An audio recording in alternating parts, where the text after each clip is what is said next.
هو الحريف ايمن حفني لاعب الزمالك السابق فين دلوقتي؟ الكرة تسلل. حفني. حفني يصاب. جول.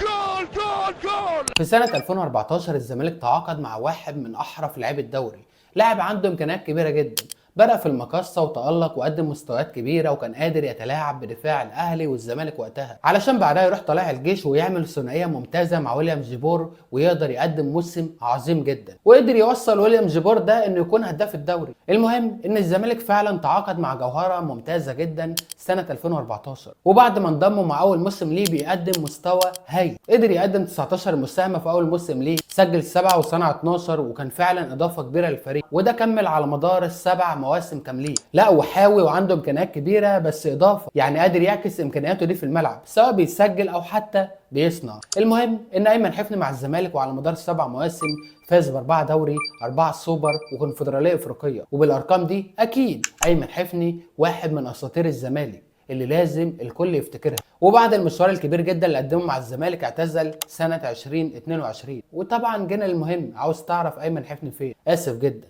محدش عارف ايمن حفني فين، والفيديو ده انا عامله علشان نوصل رسالة للكابتن ايمن حفني، عاوزين نشوفك يا كابتن، اتمنى تظهر الفترة اللي جاية علشان نطمن عليك. وبس يا سيدي، قول لي بقى الحلقة اللي جاية نتكلم عن مين من سلسلة حلقات هو فين دلوقتي؟